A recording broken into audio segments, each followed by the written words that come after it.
aproximadamente 20 episodios por cada 100.000 niños por año. Uno de cada 12 pacientes va a ser más o menos el debut de la epilepsia, ¿no? Este estado de mal epiléptico se asocia a una mortalidad de 3% a corto plazo y hasta 7% a largo plazo. En los pacientes que superan este estado de mal epiléptico convulsivo, frecuentemente presentan secuelas funcionales, neurocognitivas o una reducción de la calidad de vida. Entonces, por eso es su importancia de conocer, manejar, especialmente en su primera guardia. Acuérdense de mí, en su primera guardia que van a tener en pediatría, cuando estén de internos, van a ver que van a tener en sus guardias de rutina 1 o 2 pacientes en estado epiléptico. Entonces, el estado epiléptico, ¿cómo lo definimos? En 1981, ILAE lo definía como una convulsión prolongada por 30 minutos o más, o 2 o más convulsiones que se suceden sin recuperar de la conciencia. Entonces, este es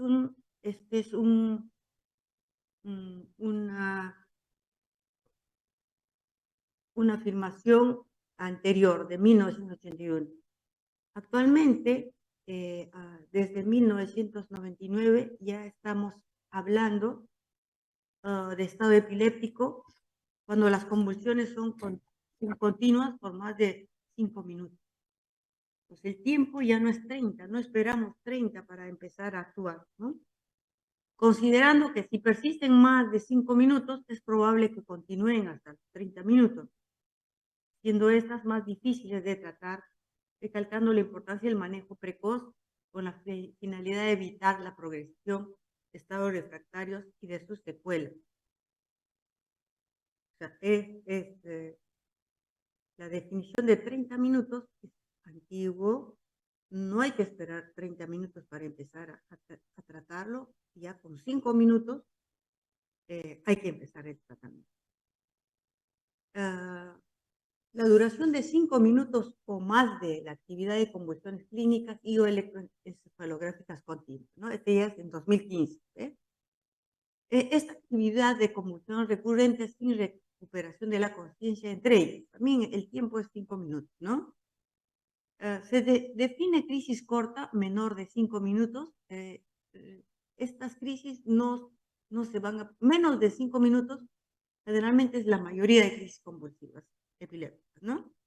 Cuando se prolongan entre 5 y 10 minutos, ya son crisis prolongadas. Y estas sí pueden llegar hasta más de 30 minutos, ¿no es cierto? Pero ya nuestra definición operacional es a los 5 minutos. A los 5 minutos. Y acá están los tiempos, ¿no? ¿Cuándo empezar el tratamiento? Cuando hay un estado epiléptico convulsivo, tónico, clónico, generalizado, a los 5 minutos ya tengo que estar actuando.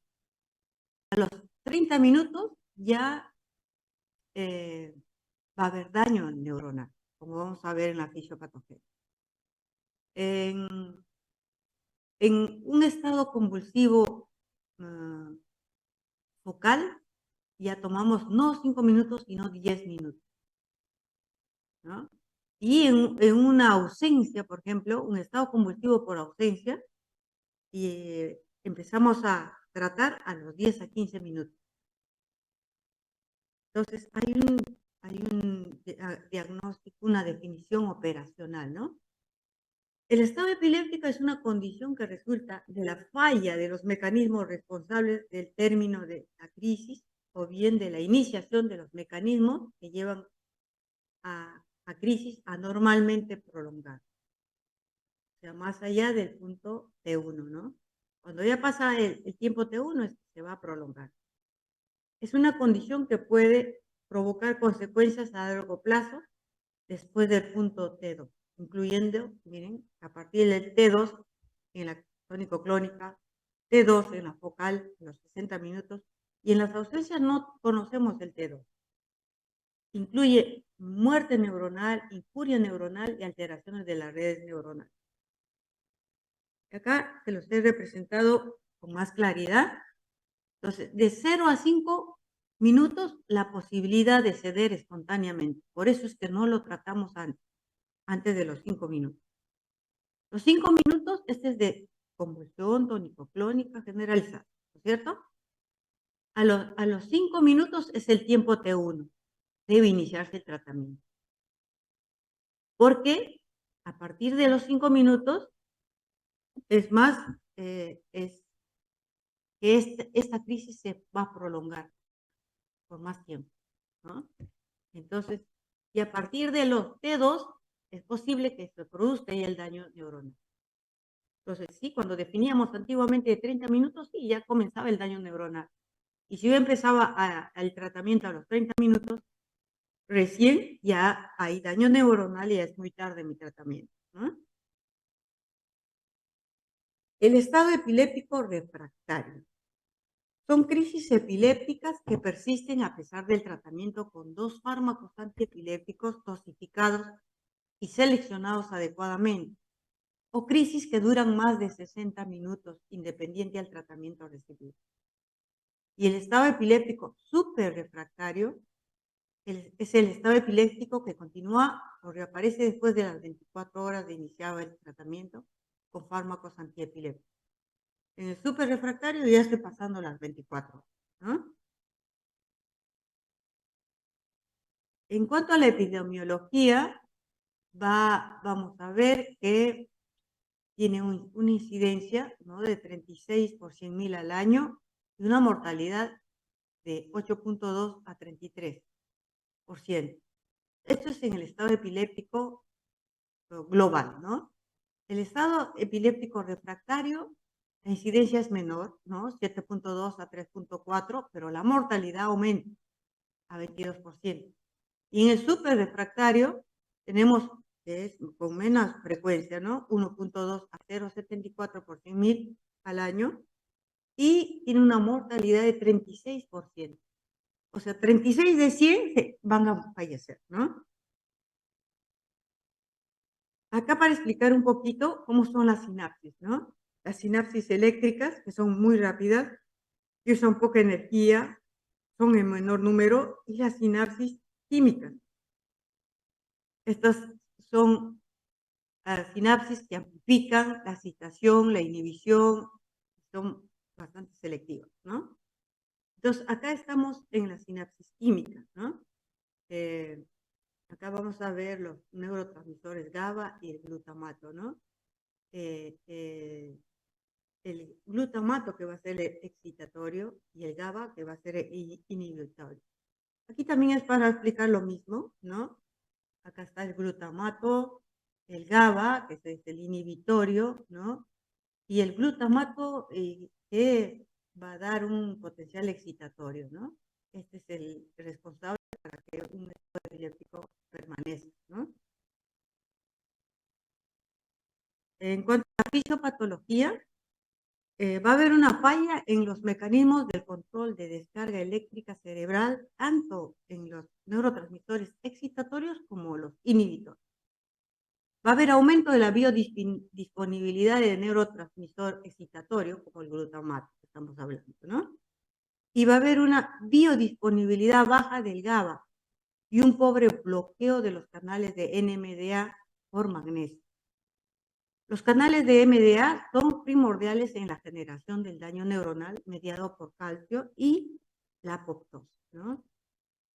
Hay una desregulación en el recambio de receptores GABA, hay disminución de la fosforilación de proteínquinasas del receptor, va a haber una activación de complejos clatrina, una internalización bioendocítica de los GABA, ¿no? Esto va a hacer que se prolonguen las crisis o una insuficiencia mitocondrial, necrosis y apoptosis celular, inflamación, una alteración de la barrera hematoencefálica. ¿Y qué vamos a ver en el niño, ¿no? En el paciente? Entonces, a nivel de sistema nervioso central, en la fase 1, que sería de 0 a 30 minutos, va a aumentar el flujo cerebral, sanguíneo cerebral, va a aumentar la necesidad de oxígeno y glucosa, aumenta el lactato, la glucosa, ¿no? A nivel sistémico hay hiperglicemia, acidosis láctica. En el sistema nervioso autónomo, hipersalivación, puede haber fiebre, temperatura elevada, hay vómitos. En el sistema cardiorrespiratorio va a haber aumento de adrenalina, noradrenalina, gasto cardíaco, presión venosa central, hipertensión arterial, taquicardia y arritmia. Eso vamos a ver en el paciente en los primeros 30 minutos. Y cuando están los mecanismos compensadores, ¿no es cierto? Cuando ya fallan los mecanismos compensadores es más de 30 minutos, ¿no? Hay fracaso de la autorregulación del flujo sanguíneo cerebral, vasodilatación cerebral, hipoxia, acidosis, edema cerebral, aumento de la perfusión intracerebral, coma, hiponatremia en las alteraciones sistémicas, hiponatremia, hiper o hipocalemia, acidosis mixta, fallo hepático y renal, rabdomiolisis, mioglobinuria, leucocitosis, hipertermia en el sistema cardiorrespiratorio, edema pulmonar, hipoxemia, hipotensión y falla cardíaca, ¿no? Entonces, nuestro paciente, cuando entra en estado epiléptico, puede llegar a la muerte, ¿no? Si uno no suspende las crisis, ¿no? Y si no lo maneja bien. Acá este cuadrito es para ver la mortalidad. Vean, en los primeros 10 minutos, todo es con tiempos, ¿no? Ustedes lo van a ver que en estado epiléptico todo es con tiempo. Hasta los 10 minutos todavía la mortalidad es baja, después va subiendo y a los 30 ya empieza a dispararse, ¿no? A los 30 minutos ya se empieza a disparar, ¿no? Y miren, cuando más pasa el tiempo, más posibilidad que este niño pueda fallecer, ¿no? Hay varios tipos de estados epilépticos, ¿no? Los convulsivos, los que lo conocemos con más frecuencia, es el estado epiléptico convulsivo, y también que hacemos más diagnósticos, ¿no? Porque lo estamos viendo que el niño está convulsionando. En contra a los estados epilépticos no convulsivos, ¿no? En la cual no vemos la y es necesario tener un videoelectro, un electroencefalograma continuo para hacer el diagnóstico, ¿no? Las epilepsias parciales continuas, las crisis, estado mioclónico, estado epiléptico mioclónico, las generalizadas, etc. ¿Cómo lo clasificamos a estos niños a estos pacientes con estado epiléptico? Le hacemos una clasificación semiológica, etiológica, electroencefalográfica y nos fijamos en la edad. Si quieren lo hacen al revés, ¿no? Pueden ser la edad, la semiología, la etiología y el electro. Cada paciente debe clasificarse de acuerdo a cada uno de los 4 ejes. Cada uno es un eje, ¿no? En la presentación inicial, la edad aproximada del paciente y la semiología serían inmediatamente evaluados, ¿no? Entonces vemos qué edad tiene lactante, neonato, preescolar, escolar, ¿no? De acuerdo a cada, hemos visto que en la epilepsia, de acuerdo a la edad hay un síndrome epiléptico característico, ¿no? La etiología será evidente con menos frecuencia y puede llevar más tiempo identificar, ¿no? El electroencefalograma nos va a aportar para ver con qué agresividad y qué medicamento vamos a utilizar en cada etapa del estado epiléptico. Y eso también, si suspendemos la crisis rápidamente, va a cambiar el pronóstico y lo más importante es suspender la crisis, ¿no? En la semiología, es la presentación clínica del estado epiléptico, ¿no? Y por lo tanto la columna vertebral de esta clasificación. La presencia o ausencia de síntomas motores prominentes me va a hacer la clasificación. Y el deterioro, o sea, hay que ver al niño, ¿tiene presencia de síntomas motores? Sí. ¿Está comprometida la conciencia? Sí o no, ¿no? Hay que poner eso. Con síntomas motores prominentes, tenemos el síndrome convulsivo generalizado, el focal, el que comenzó con focal y después se generalizó, el mioclónico, el focal motor, el estatus tónico, el estatus epiléptico hiperkinético. Cuando no hay síntomas motores o no son prominentes, el niño va a estar en coma, ¿no? Eh, También puede ser generalizado, puede ser focal. Esto nos va a ayudar, no la clínica, sino ya el electro, ¿no es cierto? En cuanto a la etiología, vamos a hablar sobre los términos que conocemos la etiología. Si conocemos la etiología es sintomático, ¿no? Ah, y esto puede ser estructural, como hemos visto en epilepsia, puede ser metabólico, puede ser inflamatorio, tóxico, tóxico infeccioso, etcétera. Voy a poner mi puntero. Y el término cuando no conocemos, es, no hay una etiología conocida, o es criptogénico, ¿no? El término criptogénico es un término antiguo, en la cual refiere a que nosotros tiene un, yo, yo supongo que tiene una etiología, pero está oculta, todavía no la conozco.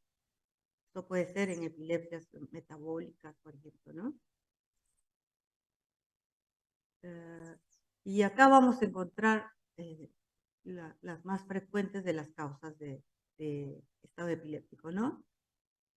Un ACV reciente, un trauma, infecciones del sistema nervioso, hipoxia cerebral, el PRES, ¿no? Las autoinmunes, las paraneoplásicas, la sepsis, los disturbios metabólicos, drogas que pueden causar estado epiléptico, las epilepsias antiguas, los tumores y otras patologías cerebrales. El electroencefalograma es el otro eje, ¿no? No hay un patrón tal, no es tan específico, ¿no? Hay que ver el patrón en general de descargas periódicas, de actividad clínica delta, punta onda lenta, onda aguda lenta, etc. Número de fases, la agudeza de los grafoelementos, la amplitud, la polaridad. Esto nos va a dar el neurólogo, ¿no? El neurólogo nos va a informar, el neurofisiólogo en realidad, ¿no? Porque en la neurología también ya los neurólogos tienen diferentes especialidades, ¿no? Y el neurofisiólogo, el que se ocupa en leer electros, el neurofisiólogo es el que nos va a dar ¿no? La edad, como sabemos, la edad es importante, ¿no? No es diferente en un estado epiléptico en recién nacidos, o en lactantes, o en los niños, ¿no? En los recién nacidos es un poco difícil reconocer un estado epiléptico, ¿no? A veces ustedes cuando han revisado convulsiones neonatales, ahí han visto que las convulsiones pueden ser sutiles, ¿no? Y de difícil reconocimiento de estas crisis. Y de acuerdo a cada edad vamos a tener mayor incidencia de diferentes síndromes epilépticos, ¿no?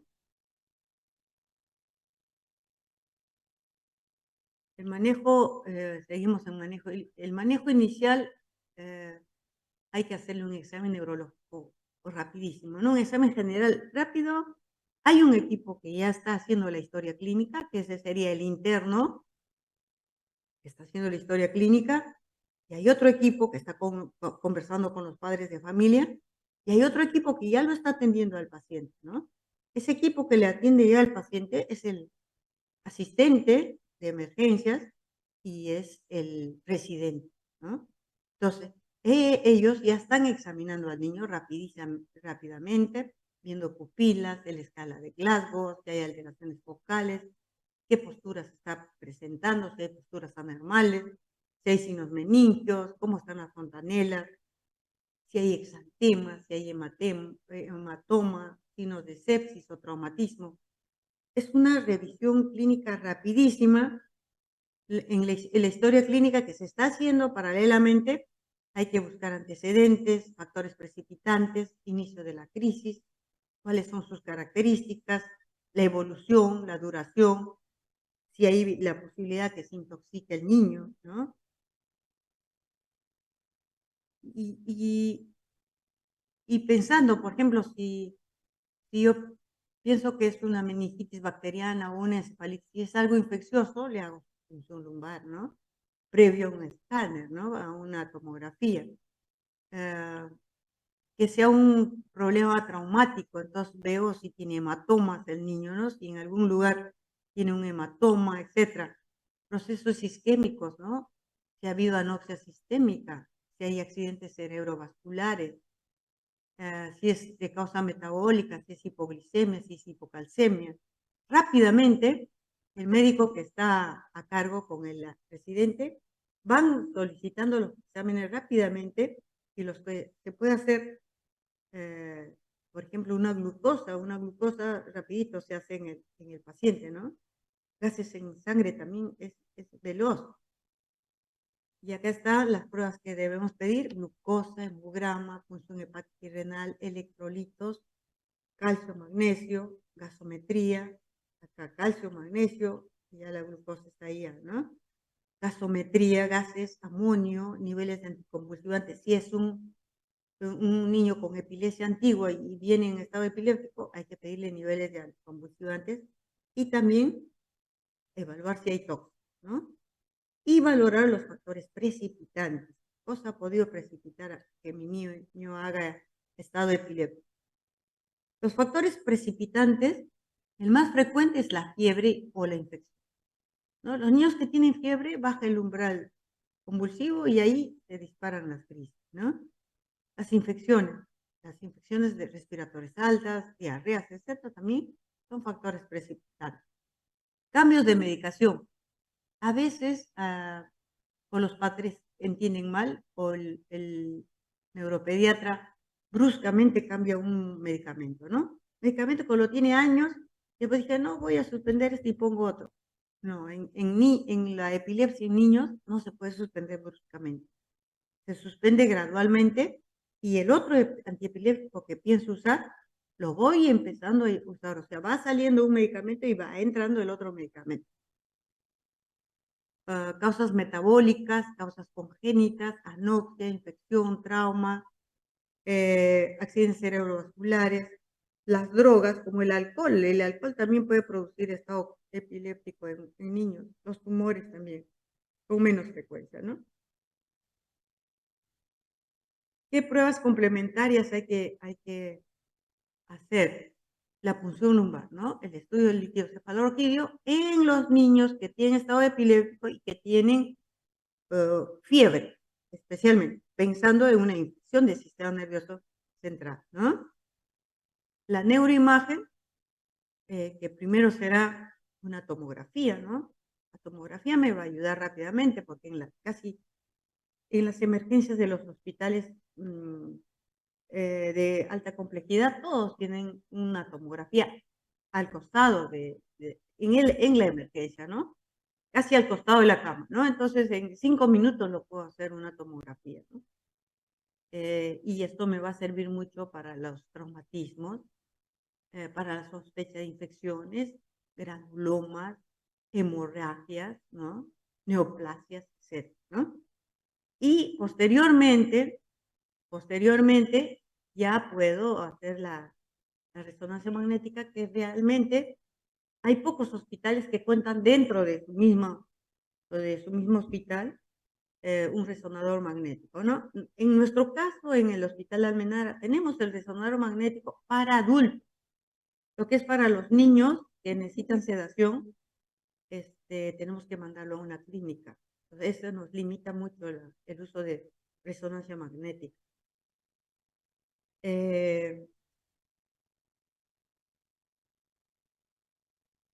bueno, esto ya es algo más específico para los neuroradiólogos, ¿no? Para identificar un método de imagen de difusión, ¿no? Que permite identificar alteraciones peritales y nos podrían decir cuán severo es esta lesión, ¿no?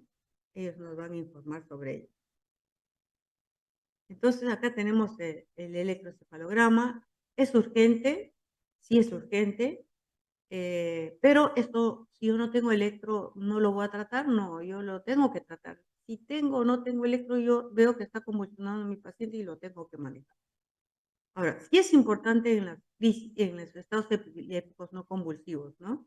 Si el paciente no está convulsionando, pero si hay coma, hay un trastorno extensorio mayor, hay un compromiso encefálico mayor, es muy valioso hacer un electroencefalograma que me va a ayudar a hacer el diagnóstico. En quienes hacemos electroencefalograma continuo, que está indicado en estado epiléptico, ¿no? En sospecha clínica, estado epiléptico no convulsivo, después de un estado epiléptico convulsivo y como predictor de crisis no convulsivo, como predictor. Y esto les he puesto 2 trazados, ¿no? 2 trazados de estado epiléptico, ¿no? Así se observa el electro en un estado epiléptico. ¿Cuáles son los principios de manejo? Primero, que la mortalidad y la morbilidad se relaciona con la duración del estado de mal epiléptico, por lo que es prioritario su rápida identificación, además de la etiología y la comorbilidad. Sin tratamiento, el estado epiléptico es fatal. Y si no es fatal, ocasiona un gran daño que es cerebral irreversible. El tratamiento debe seguirse una guía clínica, ¿no? Cada emergencia debe tener su guía clínica y cómo va a manejar su estado epiléptico. Hay que documentar, estamos diciendo, la historia clínica, que lo hace el interno generalmente, la función del interno en la emergencia. Eh, con la historia clínica tiene que estar identificando la causa, ¿no? ¿Qué puede ser? Tiene que estar averiguando qué puede ser este estado epiléptico, ¿no? Con una buena historia clínica podemos llegar a identificar la causa. El seguimiento del ABC de sostén vital y el control de crisis ya lo hace el otro equipo, que sería el equipo del residente con el asistente de guardia. ¿Cuál es nuestra estrategia general para el manejo del estado epiléptico? El tratamiento sintomático urgente, ¿no? Para evitar el daño neuronal y para evitar la farmacoresistencia. Cuanto más me demoro, más daño y más farmacoresistencia del paciente. Identificar y tratar la causa, ¿no? Acaba el estudio. Vamos a estudiar cuál será la causa del estado epiléptico. El manejo inicial va a ser la vía aérea, ¿no? Mantener vía aérea permeable durante todas las etapas del tratamiento, aspirar secreciones, la lateralización de la cabecita. En la respiración, monitorización de la respiración y saturación. Podemos darle oxígeno suplementario. La circulación, monitorización continua de presión, frecuencia cardíaca y presión arterial. Asegurar buen acceso venoso, por lo menos tener 2 vías. Si una no va, la otra va a funcionar, ¿no? Y la obtención analítica básica. O por una vía estamos sacando las muestras y por la otra vía le estamos poniendo el anticonvulsivante, ¿no? Y como les decía, en estado epiléptico todos son tiempos, ¿no? Hasta los 5 minutos yo no podría tratar, porque es probable que ese episodio convulsivo, si no llega a los 5 minutos, ahí quede, ¿no? Se suspenda espontáneamente. A partir de los 5 minutos ya es un estado epiléptico precoz. Y ahí puedo usar las benzodiazepinas. Entre 5 y 30 minutos ya viene la fenitoína, el fenobarbital, el valproato, el levetiracetam, cualquiera de ellos, ¿no?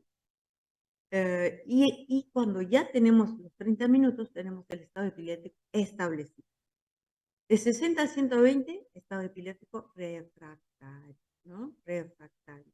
Y más de 24 horas, como hemos dicho, el estado epiléptico súper refractario.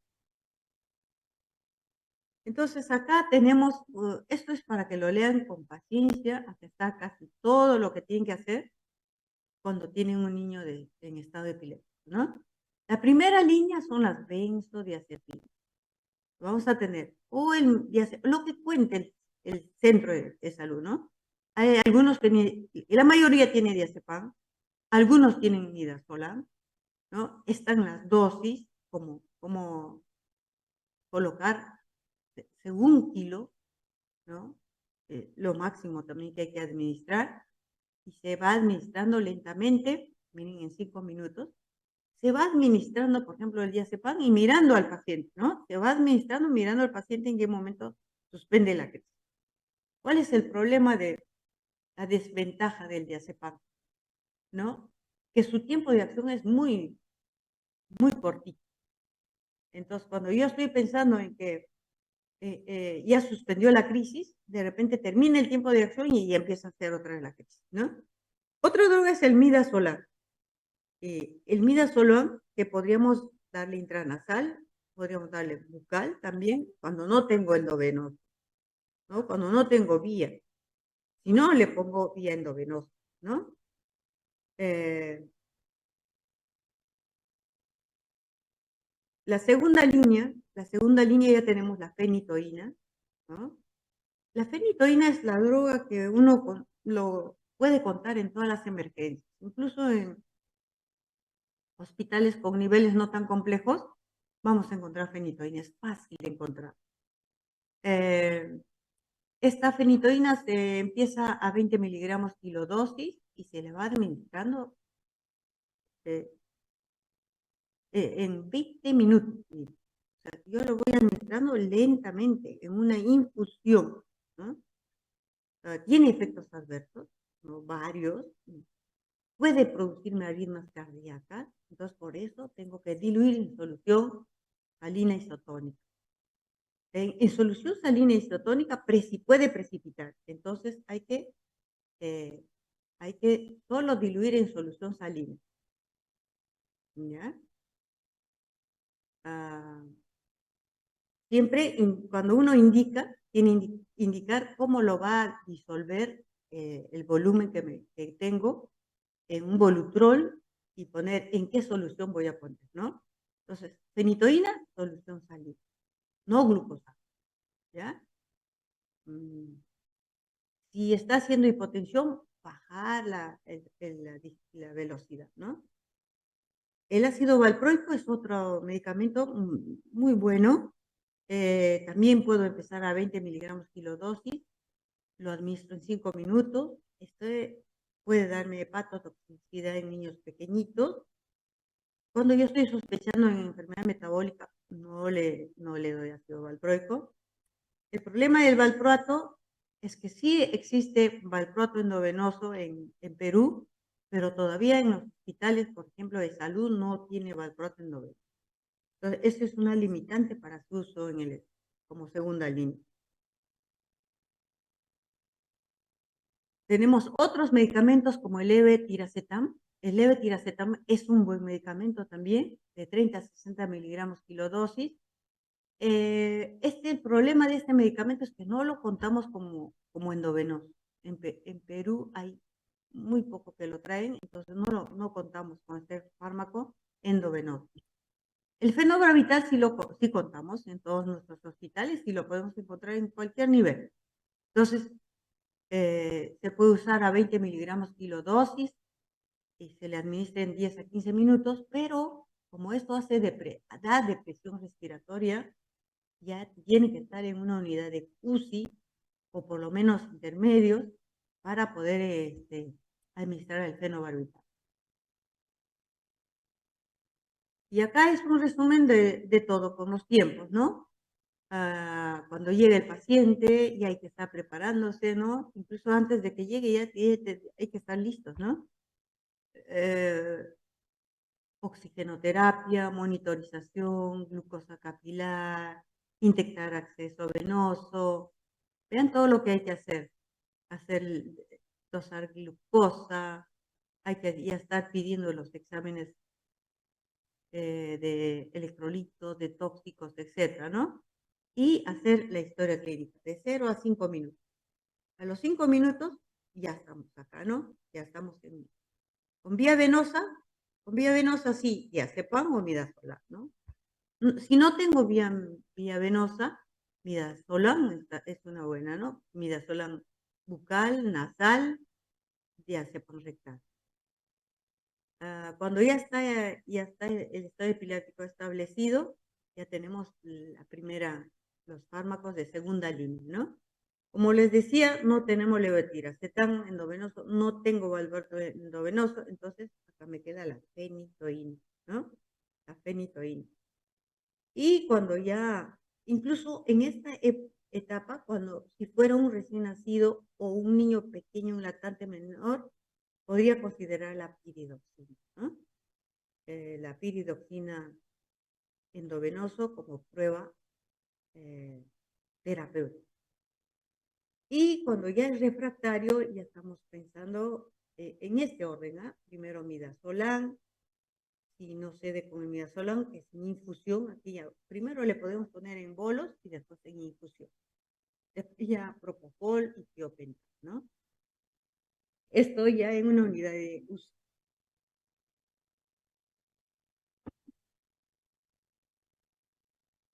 Acá les he vuelto a poner para que no se olvide el cuidado inicial, la primera línea, la segunda línea,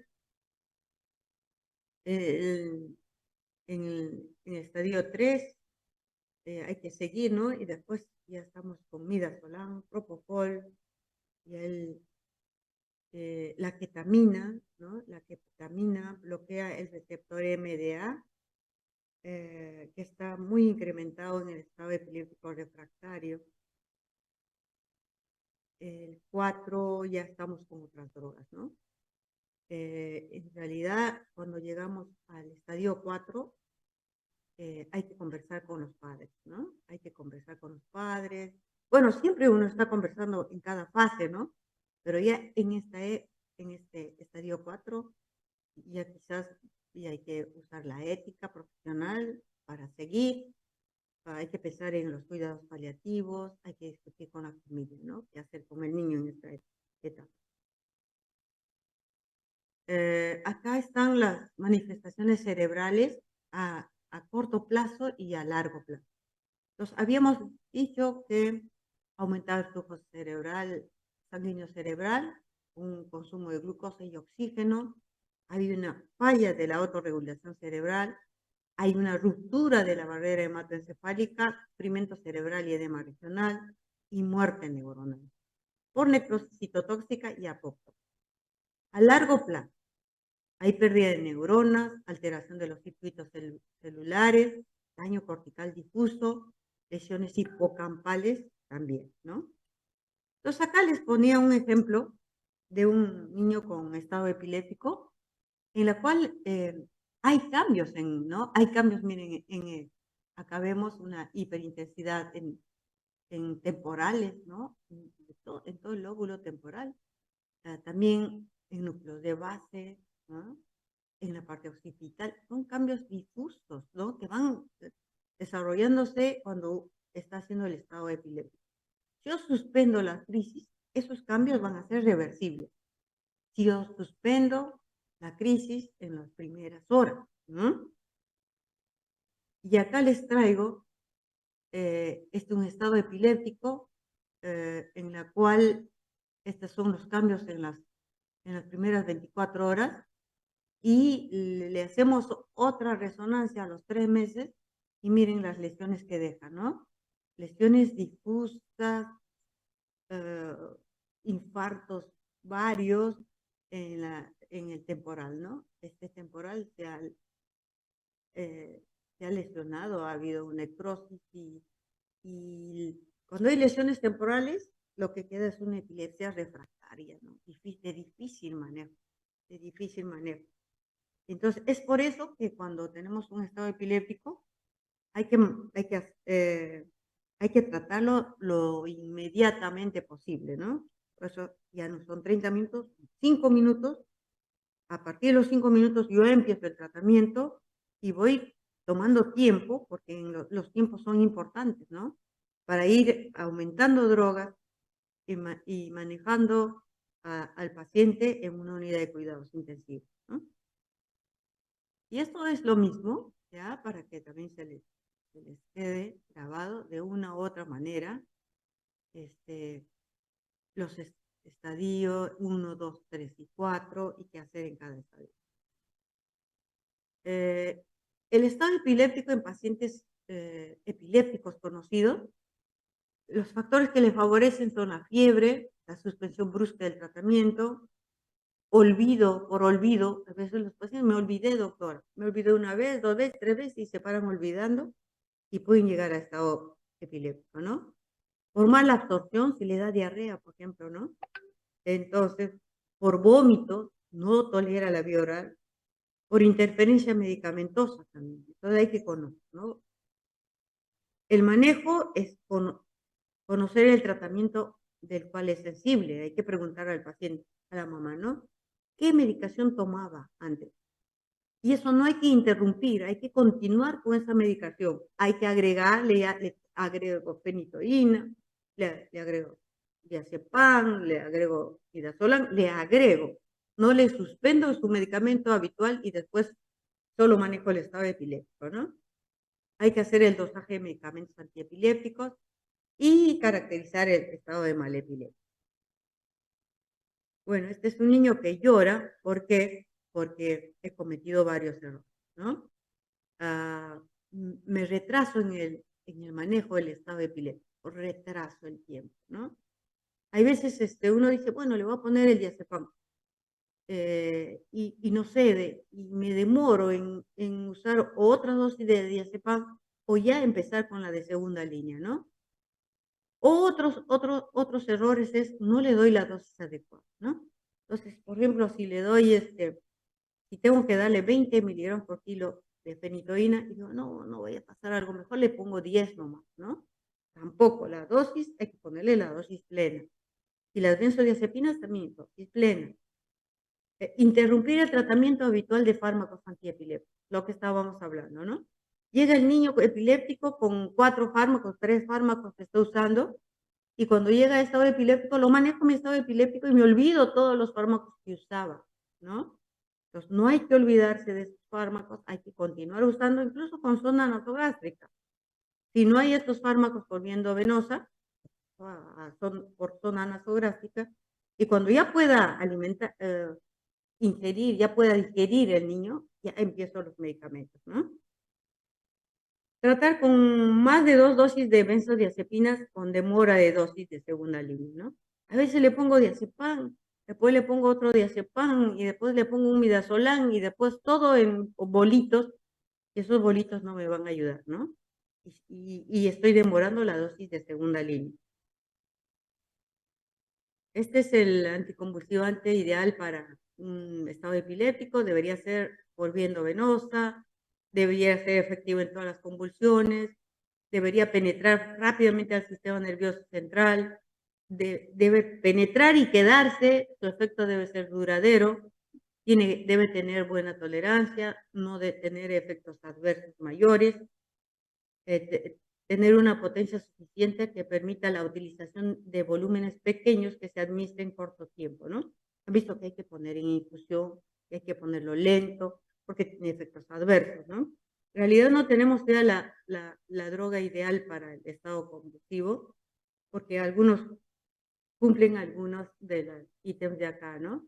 Por ejemplo, el diazepam sí es para toda convulsión, va endovenoso, su efecto es inmediato, pero su permanencia es muy corta, ¿no?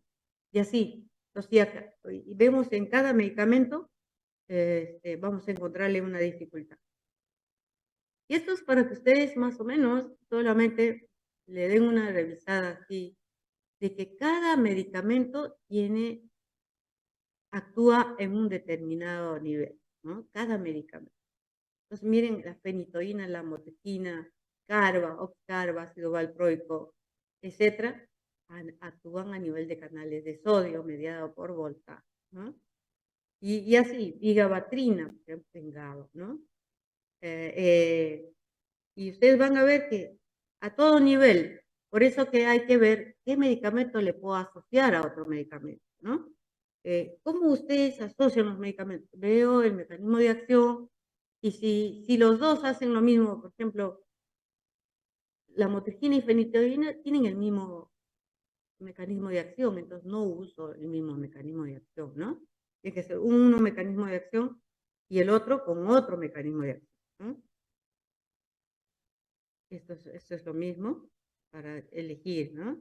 Y acá les dejo las drogas más comúnmente usadas, las dosis, los intervalos, cuál es la dosis máxima, ¿ya? La fenitoína, por ejemplo, 20 miligramos por kilo, máximo un gramo. diluido en suero fisiológico, acuérdense, diluido en suero fisiológico, no en destroza porque precipita. Esta es la fenitoína, ¿eh? La velocidad de infusión, en qué momento empieza su acción, de 10 a 30 minutos, duración de acción de 12 a 24 horas, efectos adversos, hipotensión, depresión, etc. Y así les he dejado de las 4 drogas que tenemos en Perú, Lima, Perú, y las otras drogas que son muy buenas, como es el valproato y el levetiracetam endovenoso, aún todavía no lo tenemos a mano. Bueno, eso sería todo sobre estado epiléptico.